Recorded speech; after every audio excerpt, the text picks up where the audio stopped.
Mariam who God has sent to a global and beautiful to share.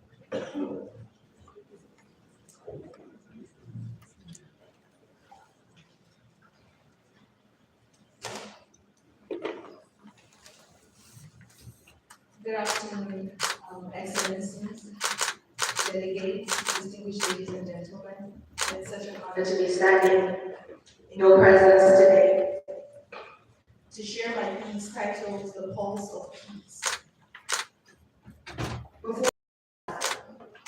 Before Resolution 1325, before the world learned to count our struggles, there were women who broke in peace without recognition.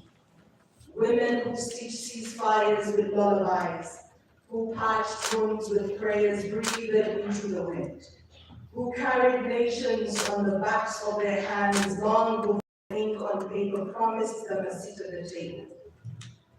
They were the unnamed architects of Ham, the market women of Ham, who rose against injustice, the mothers of Liberia, who locked the warlords in rooms until peace was signed, the grandmothers of Rwanda, who rebuilt villages from silence, and the teachers in Afghanistan, who dared to open schools under threats, and the women in Sudan, who formed human chains to protect their neighbors. 25 years ago, the world said never again without women. 30 years ago, Beijing challenged us to imagine equality as a blueprint for action. And yet, today, too many tables remain uneven. Too many negotiations are still built without the hands that mend, feed, and sustain communities. Too many corridors of power echo with promises while women still carry the cost of conflict and the cure. Across the world, one can see women who are the first responders to violence, the negotiators in the shadows, the architects of daily survival where international frameworks sometimes feel abstract. In UN missions, in various regions, courage is found not only in peacemakers, advisors, and mediators, but in mothers, teachers, and community leaders whose care is both invisible and indispensable. Everywhere I look, I see that peace is not a document, it is a living mosaic. It is sown in the gardens women cultivate after bombs fall. It is in the classrooms long after schools have been rebuilt. It is carried in bodies in our daily life, in the stubborn refusal to let communities crumble. And yet, even now, too often the world honors only the paper and forget the pulse. So I do not come here merely to commemorate anniversaries. I come to recall a lineage. I come to confront power with history. I come to say, peace is unfinished without women. Progress is incomplete without our voice. And justice is partial if we're still counting ourselves as optional. If women are not trusted to shape the peace, then the peace itself is unfinished. If we continue to speak in symbolic terms and measure inclusion by appearances rather than authority, then every treaty, every negotiation, every promise becomes a door left ajar. So this moment must tremble with the weight of all the hands that held life together when the world walked away. We must remember the mothers who carried children through the rock, the sisters who spoke courage into trembling ears, the women who built hope from nothing but their heart. We must not mark another anniversary with applause alone. We must carry it in our veins and let it move us to make space at every table, in every decision, in every room where peace is made. For when women are seen, heard, and trusted, the world finally begins to breathe again. Thank you very much.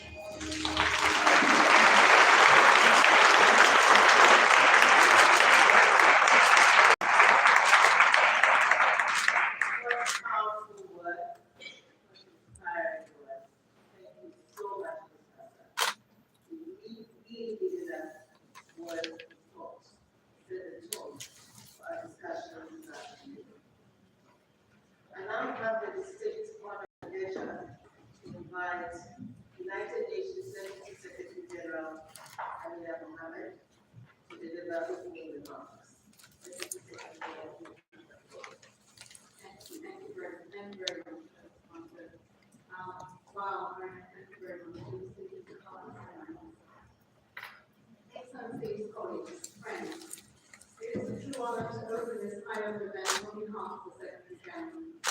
We gather from the peace itself. Across the region, the space for those voices is shrinking while the violence around them grows. In Gaza, Sudan, Haiti, and Ukraine, women are burying their loved ones and holding families together until unthinkable loss. Yet, when time comes to negotiate peace, they are pushed to the margins and watching others decide their future. Last year, almost half of those killed in conflict were women. Fewer than 1 in 10 negotiators were women. We know the evidence. When women are part of peace talks, the agreements reach a stronger, fairer, and more likely to last. Women know what is at stake because they live the consequences of every war, every day, in their homes and in their communities, and they bring those voices to the table. Yet those voices are often ignored. Security Council Resolution 1325, adopted under the Namibian presidency of the Council, was a breakthrough that set the bar for inclusive peace, was a promise to dismantle inequality, and to build peace with the leadership at its core. Almost 25 years later, that promise is under threat. Between 1992 and 2019, women made up just 13% of negotiators in peace processes. By 2024, that number had dropped to 7%. Even in UN-led processes where representation has more than doubled, women still make up only 19% of our participants. These numbers speak volumes for themselves, and they reveal the same pattern we've seen for decades. When conflicts erupt, women bear the greatest cost. When peace talks begin, they are the first to be left behind. We cannot claim surprise, we can only claim responsibility, because exclusion like this is not by accident, it is by design. It is the result of systems that see peace as the absence of gunfire rather than the rebuilding of knowledge. It is what happens when negotiators become deal makers among elite instead of solutions for people. Yes, peace must begin with silencing the guns, but sustaining peace requires us to design the ceasefires, shape the negotiations, and lead the transitions, rebuilding, and healing that follows. As we all know, that means putting women directly at the decision-making table.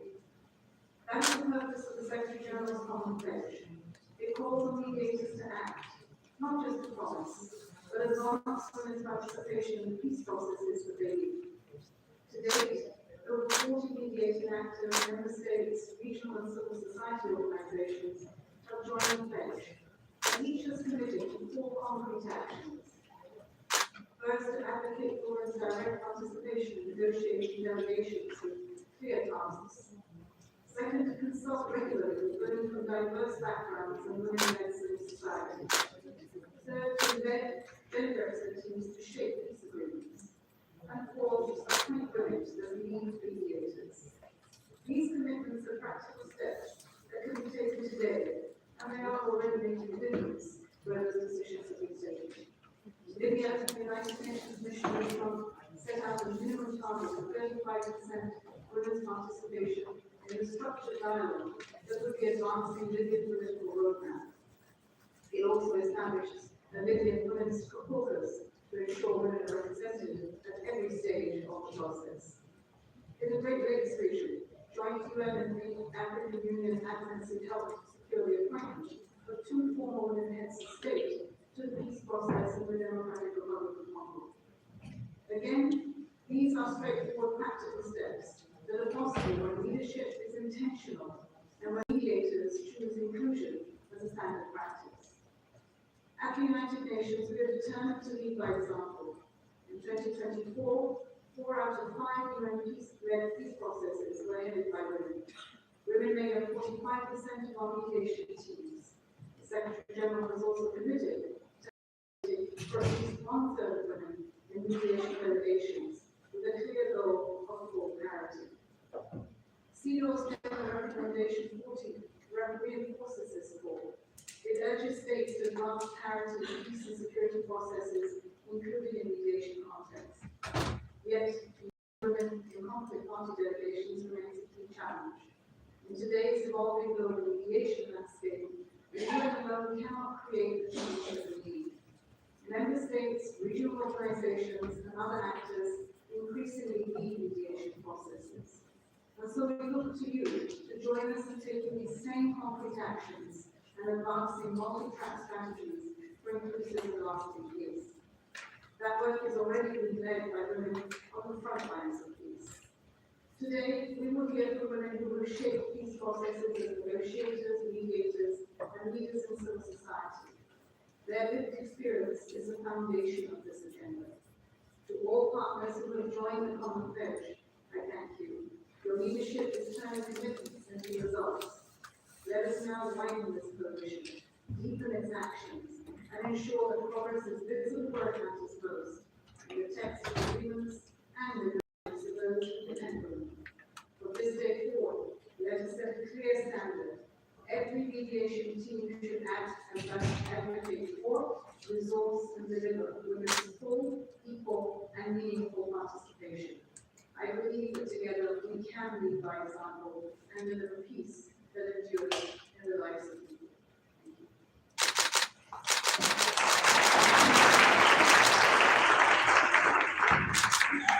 I thank the Deputy Secretary General for very remarks. And we will now proceed to calls for action. We will be hearing from diverse vantage points of negotiators, civil society actors, and mediators.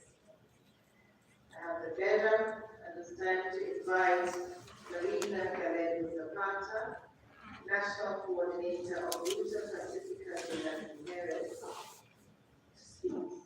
Ms. Galedo, you have the floor.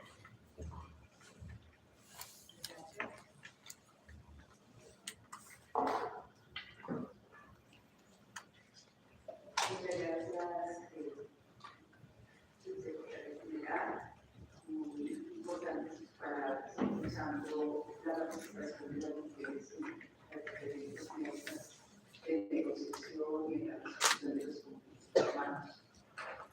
Con la participación de las mujeres en los procesos de paz, la paz es sostenible. Las mujeres han sido sobrevivientes en ocasiones víctimas directas de todas las guerras y conflictos armados. Donde hay armas y armamentismo, las mujeres sufren. A su vez hay una fuente inagotable de afrontamientos positivos y resilientes. Las mujeres son quienes sostienen la vida, la seguridad y han tenido la tenacidad de permanecer en los territorios afectados y construir paz en medio de la guerra. En Colombia, la negociación con la guerrilla más importante del país, las FARC, ha sido un hito histórico que ha marcado un antes y un después, y aunque aún hay factores de resistencia del conflicto armado, los cambios van brindando nuevas esperanzas, creando por lo menos una década o más para el proceso transicional. El aporte de las mujeres a esta negociación fue ejemplar. Tuvo antecedentes relacionados con procesos organizativos de más de 20 años, con las propuestas de aportar a la salida negociada y hacer incidencia en multinivel. Este proceso posicionó a las mujeres como sujeto social y político para llegar hasta la mesa de negociaciones en La Habana. Destacan algunos antecedentes, importantes movilizaciones buscando la salida negociada, que aún se mantiene por parte de la Ruta Pacífica de las Mujeres. Durante largos años se exigieron acuerdos humanitarios que pusieran fin al secuestro y retenciones por parte de la guerrilla, oponiéndose a cualquier tipo de rescate militar y exigiendo respeto por las mujeres y sus comunidades. También las mujeres han sido mediadoras entre actores armados y las organizaciones de mujeres. La construcción de la verdadera memoria. Las mujeres han llevado a cabo experiencias de reconstrucción de memoria como parte de la memoria, manteniendo vivo el nombre de sus hijos desaparecidos, asesinados y secuestrados, realizando acompañamientos de escucha con otras mujeres para que no se imponga el olvido. La Ruta Pacífica de las Mujeres desarrolló una comisión de la verdad de las mujeres víctimas de conflicto armado con más de 1000 testimonios en 2013. Acompañamiento de las víctimas del conflicto armado realizado por mujeres Esto se hace con atención psicosocial y salud mental, acompañamientos jurídicos, la accesibilidad de los derechos de las mujeres y el fortalecimiento de sus organizaciones. Todo este acervo organizativo fue lo que forjó la capacidad para exigir la participación en la mesa de negociación. Las estrategias desarrolladas fueron alianzas entre diferentes organizaciones de mujeres para llevar una agenda común, exigibilidad del gobierno sobre la necesidad de la participación de las mujeres, tanto de las mujeres negociadoras como de la sociedad civil con las propuestas que teníamos.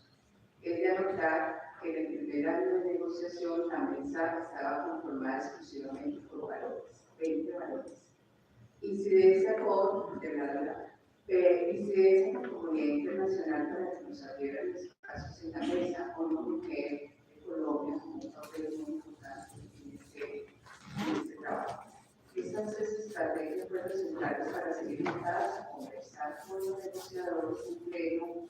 Y por último, lo que también hizo oír de nuestras propuestas fue que llevamos propuestas sobre los temas que estaban acordando, puntos concretos que interpelaban el acuerdo que estaban llevando a cabo. Los resultados se creó en la misma mesa, una vez nosotros fuimos escuchadas, la subcomisión de género, que organizaría los acuerdos con base en nuestras propuestas, quedando en el acuerdo final de paz 130 medidas de 520, medidas de derechos de las mujeres. Incidencia para que el punto de víctimas tuviera especial énfasis las mujeres víctimas. Quedó además una comisión de la verdad que ya tenemos un informe en el 2022 y estamos con el Tribunal de Justicia, que se llama Justicia Especial para la Paz, que ha trabajado desde esta perspectiva, especialmente con la violencia sexual. Las organizaciones de mujeres continuamos trabajando y incidiendo en el cumplimiento de los acuerdos de paz en cada uno de los 6 puntos acordados. Y se ha dado una creciente, digamos, liderazgo de las mujeres y surgimiento de organizaciones, especialmente en los territorios, en la vida del país. Los desafíos que tenemos es cerrar los ciclos de violencia que hay, que están atravesados por el narcotráfico, que se tenga en cuenta los soportes de las mujeres y sus comunidades para buscar salidas en estos territorios, fortalecer los territorios desde la base y las interseccionalidades de las mujeres para cerrar los ciclos de violencia y la construcción de paz. Y por último, continuar incidiendo en el cumplimiento de las medidas de los derechos de las mujeres y niñas. Con esto entonces nosotros hacemos y seguimos aportando a la paz sostenible y duradera. Muchas gracias.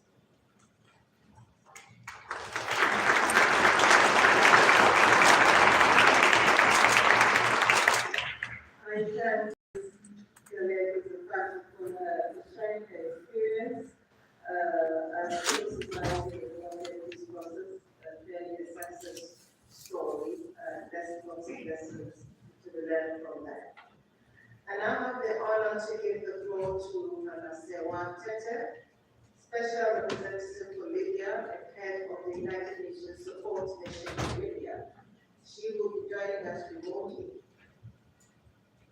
And I hope you've got the link through. Good. Ms. Tete, you have the floor.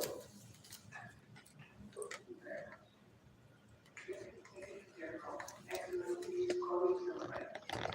It's my pleasure to join you virtually for this important conversation. After 25 years since the adoption of Security Council Resolution 1325 in the year 2000, we have to confront a difficult truth.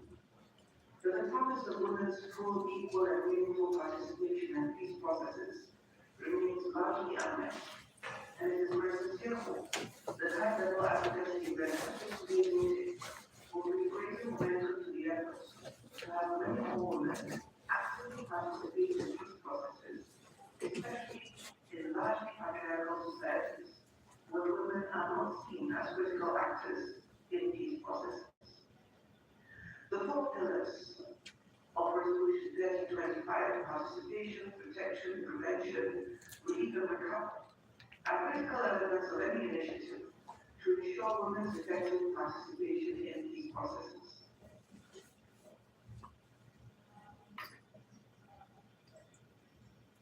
In a number of these negotiations, and I have no doubt in my mind that the active participation of women has ensured that the issues relating to protection, relief, and recovery have been articulated and included in the peace agreements that I have been part of.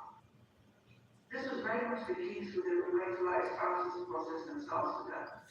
And today, I'm working closely with colleagues in Libya to ensure that as we implement our roadmap towards bringing an end to periods of transition and bringing the parties together with a view to unifying institutions, reconciliation, and hopefully the conduct of general elections, we ensure that women are an integral part of this political process. It is time to turn commitments into action and transformation in Libya and across the globe.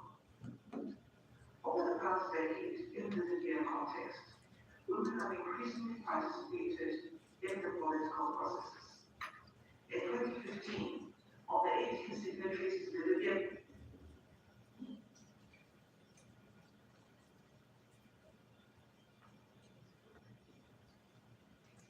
two were women. Women representatives were consulted by UNSNO throughout the process in an ad hoc women's track. It was their pressure that unlocked the last-minute disagreement and pushed the delegates to proceed to the signature of the LPA. In 2020, 22% of the members of the Libyan Political Dialogue Forum were women, and UNSNO held and facilitated regular consultations with women's groups in parallel to the Libyan Political Dialogue Forum. In 2025, 7 of the 20 members, or 35%, of the UNSNO facilitated advisory committee that were tasked to develop proposals to resolve contentious issues in the electoral framework for women. Many hundreds more participated in building peace and social cohesion in their local communities as elected officials, through civic work, or through their role in the family. Despite incremental progress, women in Libya continue to face systematic exclusion from political institutions and decision-making bodies. Structural challenges hamper the adoption of national policies and plans to support women's empowerment and gender equality.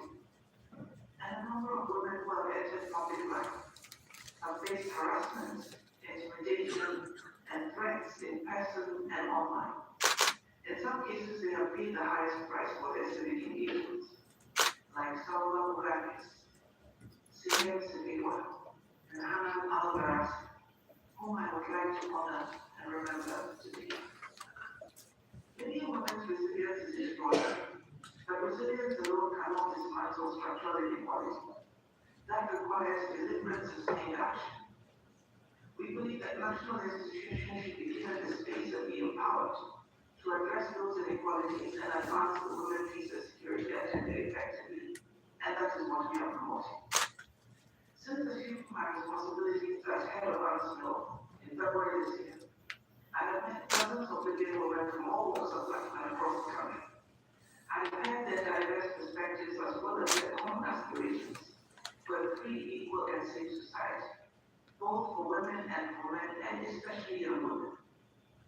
While recognizing the ultimate responsibility of Libyans to change their society from within, Libyan women are calling on the international community for solidarity and support to advance equal rights for all Libyan citizens in line with international conventions ratified by their country. At UNSNO, we are committed to supporting an inclusive Libyan-led and Libyan-owned process that responds to the aspirations of all Libyan citizens, but certainly including women, to play a meaningful role in contributing to good governance and a stable, unified, and peaceful country. Under the roadmap which I presented to the Security Council in August, we have embedded women's participation as a cornerstone of the process. More specifically, we've committed to